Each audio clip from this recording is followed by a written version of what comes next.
j'ai dit, je te donne 3 sagesses par ma résurrection. Imite-les et tu vivras longtemps et tu vivras sur cette terre des hommes dans la joie, la paix, la concorde et la tranquillité.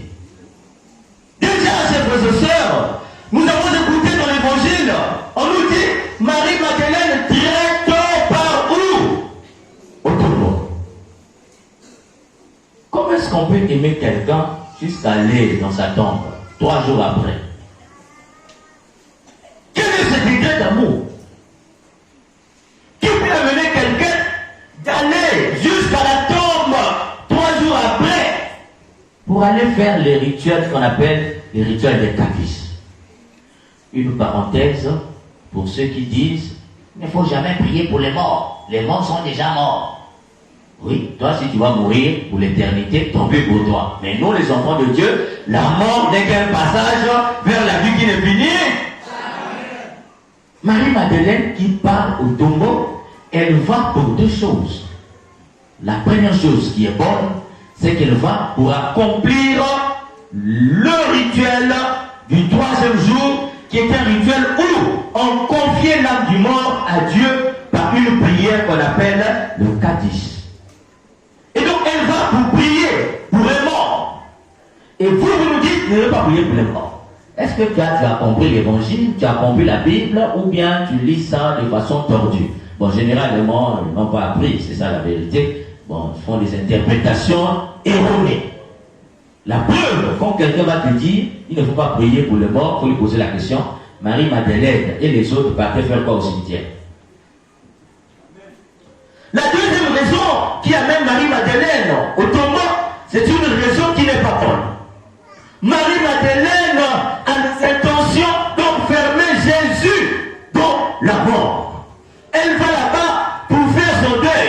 Je suis venu te voir pour la dernière fois, puisque tu es mort, j'ai fini de faire mon deuil. Quand je sors ici, j'ai t'oublié.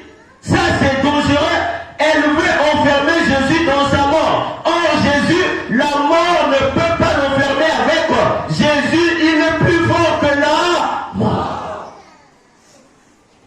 Un autre aspect de cet évangile, c'est que les femmes partent au tombeau. On ne nous dit pas que Marie aussi, sa mère, est partie au tombeau. Vous partez accomplir les rituels de quelqu'un qui a une mère et sa mère n'est pas là. Ça ne vous dit rien. Qui peut vous donner l'autorisation si ce n'est pas sa propre maman? Pourquoi sa mère ne va pas? Parce que sa mère sait que son fils va ressusciter. Première raison. La deuxième raison, il ne fallait pas amener sa mère au cimetière pour qu'elle puisse voir le corps de son fils. Sinon, elle va encore tomber dans les pleurs du vendredi. Donc, il fallait garder la maman pour dire, reste à l'état, nous irons accomplir le rituel pour toi. Mais, Jésus qui ressuscite, la première personne où Jésus se manifeste, c'est sa mère. Mais ce qui est intéressant, chers frères et sœurs, quand Marie arrive, elle constate que le corps n'est pas là. Elle court voir Simon-Pierre lui dit, qu'est-ce qu'elle dit? Ils ont volé le corps de... Je ne sais pas où on l'a déposé. Donc pour Marie-Madeleine, Jésus a été volé. Pour elle, Jésus n'est pas encore ressuscité, mais Jésus a été volé. Et ce qui est intéressant là-bas, elle dit, nous ne savons pas où on l'a mis. Elle parle de nous. Nous avec qui? Et quand on essaie de rentrer dans les exégèses pour comprendre le nom, cela veut dire quoi? Elle est partie avec les autres. Elle a dit aux autres, attendez, je vais d'abord aller convaincre les geôliers qui sont là. S'ils acceptent l'argent, je viendrai vous chercher pour qu'ensemble nous puissions accomplir le rituel. Quand elle part, elle constate que le corps n'est plus là. Elle ne retourne pas aller dire à ses sœurs qui l'attendaient qu'on a volé le corps. Elle part directement annoncer à Pierre. Voilà la raison qui pousse Marie-Madeleine à dire, nous ne savons pas où on l'a mis. Et qu'est-ce que je vous dis dans l'évangile? Le disciple que Jésus aimait le plus courait plus vite que Pierre. Il arrive au cimetière, il rentre et il voit le linge rongé. Il sent qu'il y a quelque chose qui s'est passé. Mais on nous dit, il ne rentre pas. Pourquoi lui qui arrive en premier, il ne rentre pas? Quel est le sens théologique de cette partie? En fait, c'est Jean de nous dire, bien que lui, Jean, il est dépositaire du mystère de la foi, parce que c'est quelqu'un qui a suivi Jésus jusqu'à la croix, il sait l'intimité de Jésus, il partage l'intimité de Jésus, il a l'œil de l'aigle, il sait percevoir plus que Pierre, mais il reconnaît que l'Église a été donnée à qui? À Pierre. Le chef de l'Église, c'est qui? C'est tu peux être intelligent, mais s'il y a un chef de famille qui est là, tais-toi. C'est ça la leçon qu'on veut te donner par là. C'est pas parce que tu es plus intelligent que les autres, tu vas laisser celui qu'on a confié la responsabilité de parler. Il faut laisser la personne à qui on a confié l'autorité d'attester ce qui se passe. Aujourd'hui, nous ne vieillissons pas, nous les jeunes, parce que nous prenons la place des vieux. On dit, un vieux assis regarde plus loin qu'un jeune debout. Dans chaque famille, il y a un chef de famille. Et très souvent, aujourd'hui, quand il s'agit des questions de Dieu dans la famille, nous les jeunes, parce que nous avons un peu, nous voulons tout donner et montrer que nous avons l'argent. Et au finish, on se retrouve coincé. Il ne faut jamais te montrer là où il y a un chef de famille. Il faut toujours se cacher devant le chef de famille. C'est au chef de famille de dire, parce que même si tu as beaucoup de diplômes, mais lui est dépositaire d'une sagesse que tu n'as pas. Et cette jour, il a compris cela. Il laisse Pierre, qui a reçu la sagesse et l'autorité d'attester quelque chose, rentrer en premier. Encore une parenthèse pour vous, les enfants qui êtes ici. Il se passe aujourd'hui, et moi je constate ça souvent malheureusement. Tu vois, un adulte en train de venir, et le petit là, il vient, il veut que moi je puisse libérer le feu. Est-ce que ça c'est bon? Donc nous, les adultes, nous avons failli à quelque chose de l'éducation de ces enfants. À notre époque, on t'appelle, viens d'abord, tu vas où? Maman m'a envoyé, quoi? Tu n'as rien fait. On te coopta quand même d'abord. Pour que tu puisses apprendre à respecter les aînés. On t'envoie, viens d'abord, tu étais où? Oh non, j'étais là, viens d'abord, quoi? Tu n'as rien fait. Mais tu fais quoi? Quoi encore? Donc vous aussi faites un peu aux enfants là, comme ça ils vont apprendre le respect. Aujourd'hui on a des enfants, quand tu arrives à la maison, il est assis copieusement et il te regarde. À notre époque, quand tu vois quelqu'un qui te dépasse en âge, ton grand frère, qu'est-ce que tu fais? Hein? Non, je ne vous entends pas. Qu'est-ce que tu fais? Vous faites ça? Donc nous sommes en train de gaspiller ces enfants-là.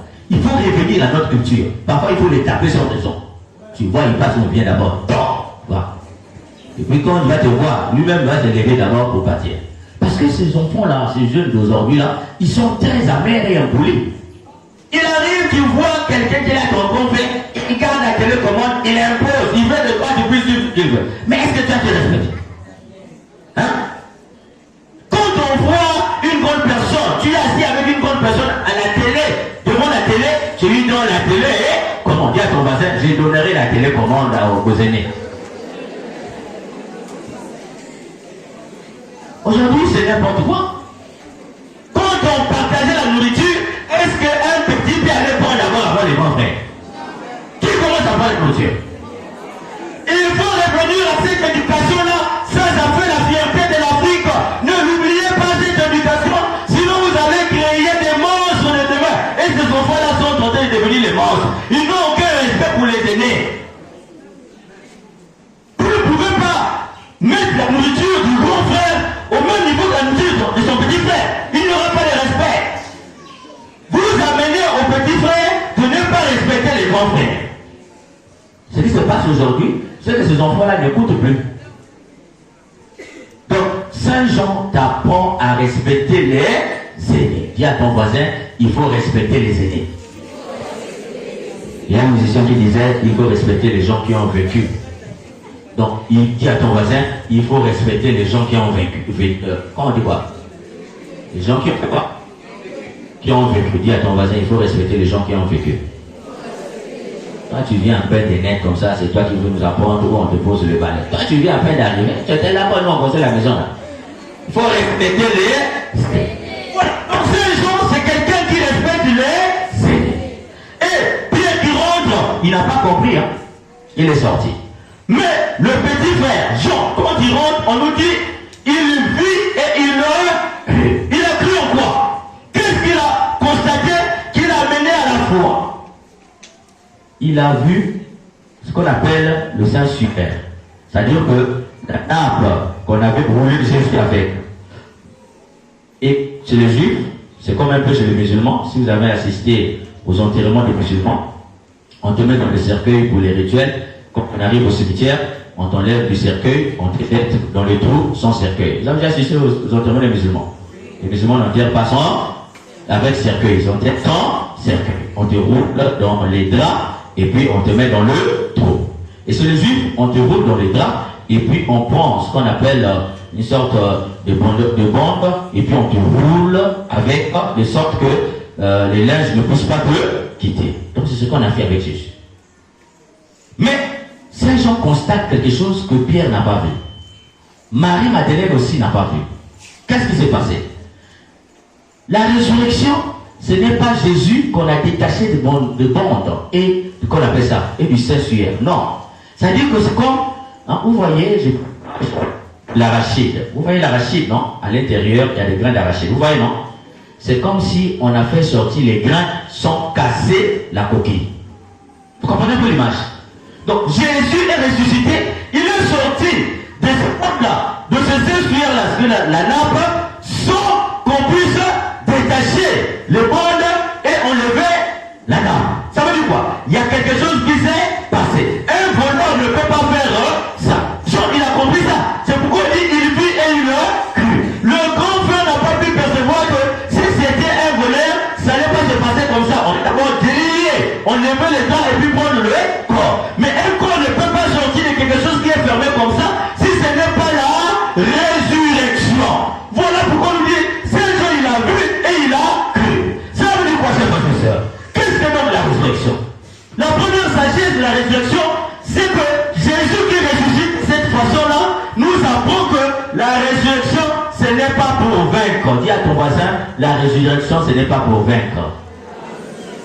La première sagesse, c'est que dans la vie, il ne faut jamais faire pour vaincre. Jésus qui ressuscite, il ne ressuscite pas pour vaincre ses ennemis. Si Jésus était ressuscité pour vaincre ses ennemis, il allait commencer par terroriser Pilate et les autres qui l'ont crucifié. Est-ce que Jésus s'est manifesté et ressuscité pour aller les terroriser? Est-ce qu'eux, ils l'ont vu? Cela veut dire quoi? Jésus ne ressuscite pas pour la vengeance. Il ne ressuscite pas pour vaincre ses ennemis. Et donc il ressuscite pour accorder le pardon de Dieu même à ses ennemis. Donc la première sagesse à imiter dans la vie, c'est de ne jamais chercher à vaincre quelqu'un dans la vie. Il y a des gens qui pensent que pour réussir, il faut faire tomber les autres. Il y a des gens qui pensent que pour qu'on augmente le salaire, il faut qu'on enlève quelqu'un de la boîte. C'est pas parce qu'on enlève ton voisin dans la boîte que son salaire, on va te le donner. Pour réussir, tu n'as pas besoin de faire tomber les autres. Dis à ton voisin, tu n'as pas besoin de faire tomber les autres. Ça, maintenant, un clin d'œil à vous, les femmes d'aujourd'hui. Vous, quand tu vois un monsieur avec sa femme, tu commences à lorgner le monsieur d'autrui. Donc toi, le mari que tu as vu là, c'est seulement le mari de l'autre. Ce qui est terrible, tu vas jusqu'à voir des féticheurs pour faire des rituels, pour enlever cette femme-là dans son foyer et que tu puisses entrer. Tu es maudite. Ah, chaque fois que tu fais ça, tu es une femme malheureuse. Tu es capable de façonner un homme selon ton goût. Une bonne femme, une vraie femme façonne son homme selon son goût. N'a pas besoin de vaincre les autres pour prendre leur mari. Cherche ton propre mari. Dis à ton voisin, cherche ton propre mari. Voilà. Il ne faut pas lorgner le mari de l'autre. La résurrection, la première sagesse, il ne faut pas chercher à détruire les ennemis. Il ne faut pas chercher à détruire les autres. Vous aussi, les hommes qui êtes ici, qui avez les yeux seulement tous sur les femmes des gens. Ah, vous, c'est seulement les femmes des gens. Ah, cette femme-là, ça dit que tu n'as même pas... Mais il y a la mort dans les femmes des gens. Dis à ton voisin, il y a la mort dans les femmes des gens.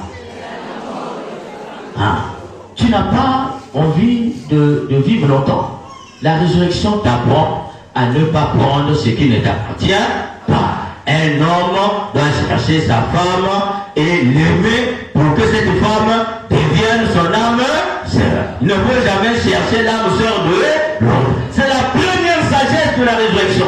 Jésus ne ressuscite pas pour détruire ses ennemis.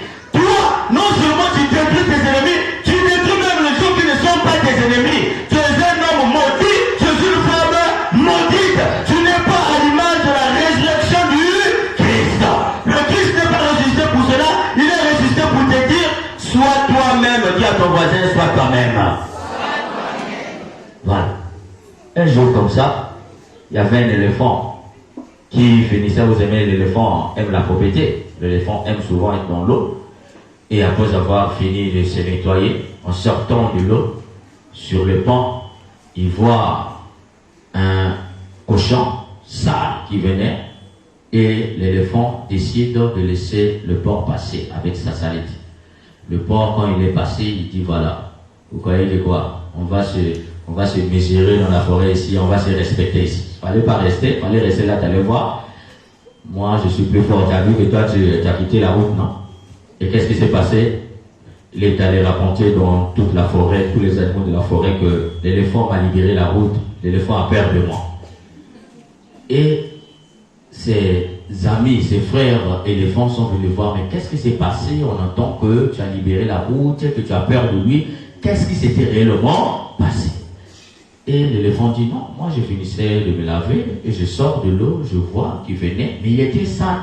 Moi je n'ai pas voulu me frotter à lui parce qu'il était sale. Et même si on voulait se confronter, en le frappant, j'allais me salir. Je n'avais pas envie de me salir. Je l'ai laissé passer parce que je voulais garder ma propriété. Ça veut dire quoi, chers frères et sœurs? C'est la première sagesse que Jésus te donne par sa résurrection. Tu n'es pas obligé de te salir à cause de tes ennemis. Tu n'es pas obligé de devenir mauvais à cause des gens qui sont mauvais. Tu n'es pas obligé de devenir colérique à cause des gens qui sont colériques. Sois toi-même parce que Jésus, il est lui-même. Il ne fait rien pour vaincre ses ennemis. Il fait pour lui-même et pour le bien des enfants de Dieu. Si tu vois quelqu'un qui est sale, qui veut te commettre de saleté, dis-lui reste loin de moi avec ta saleté. Imite la sagesse de l'éléphant. Ne te bats pas avec quelqu'un qui est déjà dans la saleté. C'est une façon pour te dire, quand tu vois des gens qui te mettent dans les discours inutiles, hein, les railleries, les sarcasmes, les persiflages, les moqueries, hein, ce qu'on appelle chez nous, on tourne à la balle. Quand tu vois quelqu'un comme ça, viens, on va parler de tel, dis-lui, moi je ne me lave pas dans la peau. Si tu veux rentrer dans la peau, rentre toi-même dans la peau. Les sujets des gens, ça ne m'intéresse pas. Parce que moi, j'imite la sagesse de Jésus qui est ressuscité. Et quelle est la deuxième sagesse que Jésus nous apprend? La résurrection, ce n'est pas vaincre. La résurrection aussi, ce n'est pas convaincre. Jésus ne ressuscite pas pour convaincre qui que ce soit. Il ressuscite tout simplement pour que celui qui veut croire, qui est le Seigneur de la vie d'abord, puisse donner sa vie pour lui. Et toi, tu fais des choses pour convaincre les gens. Aujourd'hui, on te dit que l'amour sans preuve n'existe pas. C'est pas ça. L'amour n'existe pas, il n'existe que des preuves là. C'est pas ça. Une femme comme ça disait à son copain, si tu veux vraiment me prouver que tu m'aimes, tu vois ton ex-femme, parce que son ex-femme, souvent il appelait son ex-copain, et puis voilà, ça parlait, mais il n'y avait rien de relationnel entre les deux. Mais elle, tellement que c'est une femme jalouse, de la jalousie diabolique. Donc elle ne veut même pas que son mari puisse parler avec qui que c'est ça. Et ton mari, si tu veux me prouver que tu m'aimes, il faut détruire la vie de cette femme. Tuer cette femme, pour elle, c'est une preuve d'amour. Est-ce que ça, c'est une preuve d'amour? L'amour n'a pas de preuve. Dis à ton voisin, l'amour n'a pas de preuve. L'amour lui-même en soi est une preuve et l'amour n'a pas besoin d'autres preuves.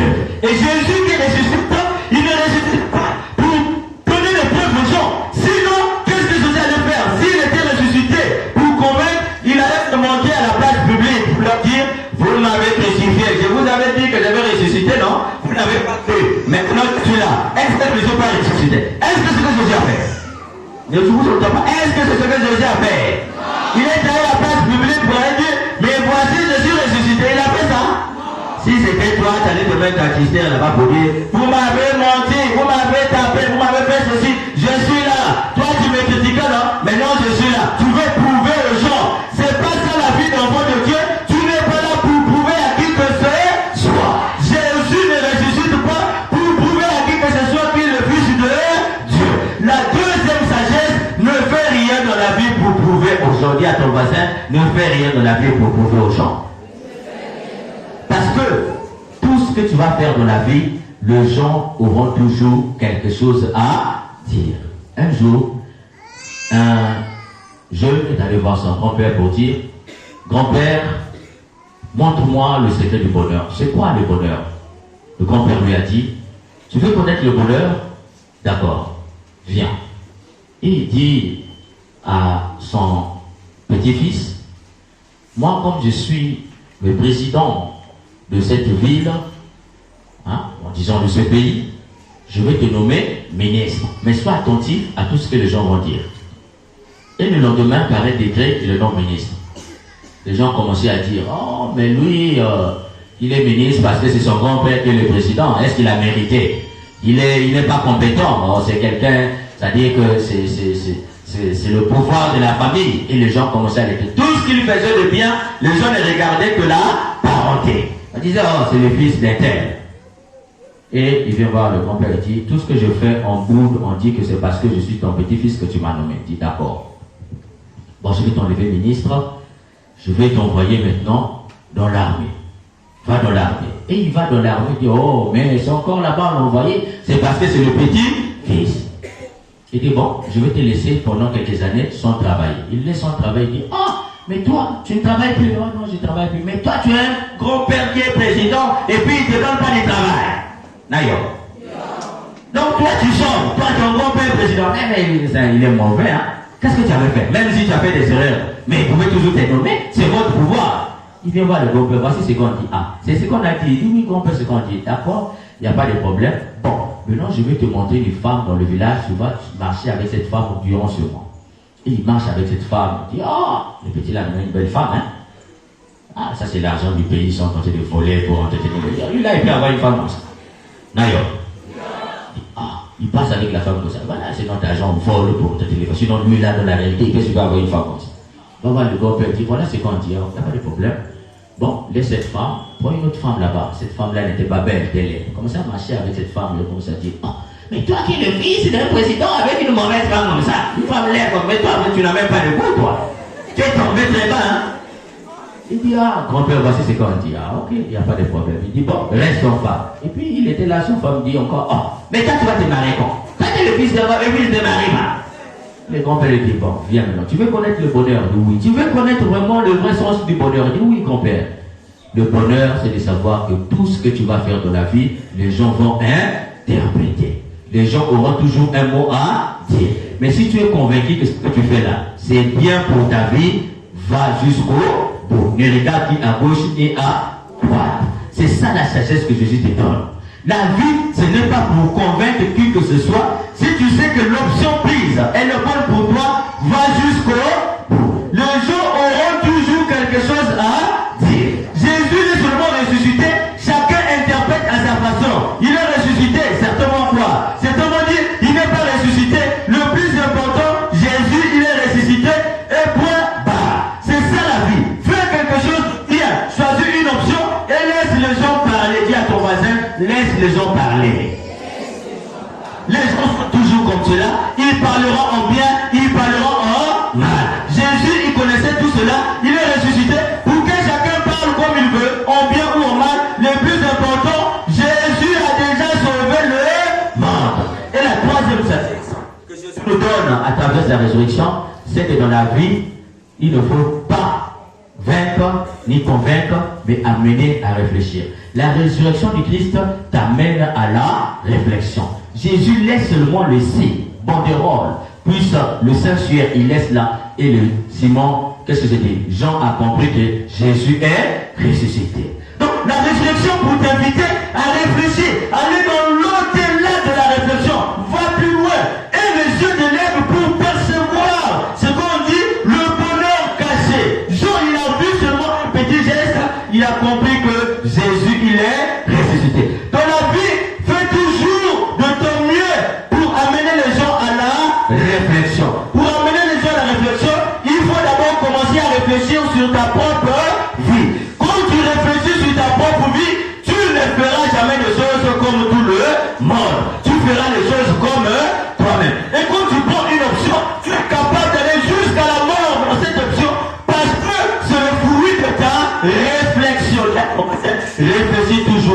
toute chose.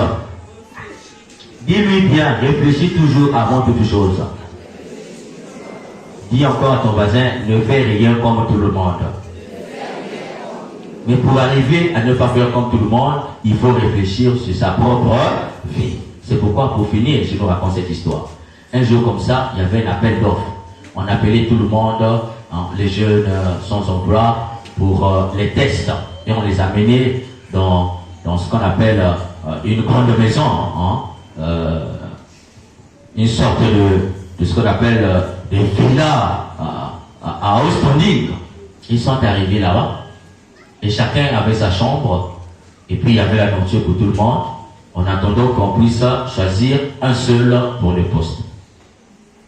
Quand les gens venaient, et puis quelques temps plus tard, sont passés 2 jours, 3 jours, le verdict est tombé, on a choisi un.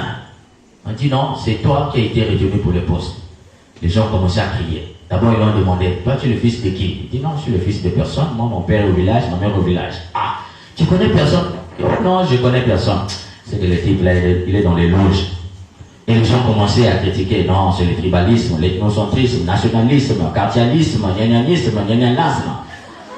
Et les gens, les jurys, qui ont entendu ça, ils ont appelé tout le monde. Vous dites que nous sommes injustes, oui, nous sommes injustes, oui. Venez voir le critère du choix de ce monsieur. Ils ont allumé la télé et on voit que tout était filmé. Quand ils sont rentrés, il y avait les gazons bien taillés. Il y avait une voie qui était là, mais on avait quand même barricadé pour empêcher les gens de passer. Tout le monde escaladait la barre qui était là et marchait sur les gazons pour aller plus vite. Lui, il est venu, il est passé dans les allées normalement, il est entré. Il n'a pas fait comme tout le monde. Deuxième chose, pendant qu'on finissait de manger, tout ça, arranger les choses, les autres, quand ils finissent, ils laissent les ampoules allumées. Lui, il prenait toujours le soin d'éteindre les ampoules. Nayo. Et puis, troisième critère, on voit que les autres, parfois on laissait les pompes ouvertes pour que l'eau coule. Mais lui, quand il passait, il voit que l'eau coulait, il fermait les pompes. Donc on s'est rendu compte que c'est quelqu'un qui est beaucoup économe. Comme c'était un poste pour l'économie, il fallait vraiment quelqu'un qui savait gérer les dépenses. Et voilà que ces types-là, ils méritaient le poste. Les autres commençaient à regarder. Donc ce qui s'est passé. Mais oui, tout a été filmé. Vous faites comme le monde, lui il ne fait jamais comme le monde. Maintenant vous pouvez aller parler dehors, qu'on a pris par ethnocentrisme, nous on s'en fout. Mais vous avez vu la vérité. Cela veut dire quoi? Dans la vie, ne fais rien comme tout le monde. Fais toujours comme tu penses et fais des choses dans la droiture. C'est ce que le Christ montre. Lui il est ressuscité, l'unique dans sa résurrection pour t'apprendre que toi aussi tu es unique dans ta vie. Fais des choses de façon unique, de sorte que les autres puissent réfléchir sur ta façon d'être et sur ton comportement. Si tu respectes ces trois textes que Jésus te donne par sa résurrection, toi aussi tu seras ressuscité. Dis à ton voisin, toi aussi tu seras ressuscité. Que Jésus-Christ nous amène à vivre de ces trois sagesses pour que toutes les vertus montent en nous et toutes les vertus montent en nous puissent ressusciter afin que nous puissions triompher toujours de notre vie au nom du Père et du Fils et du Saint-Esprit. Amen.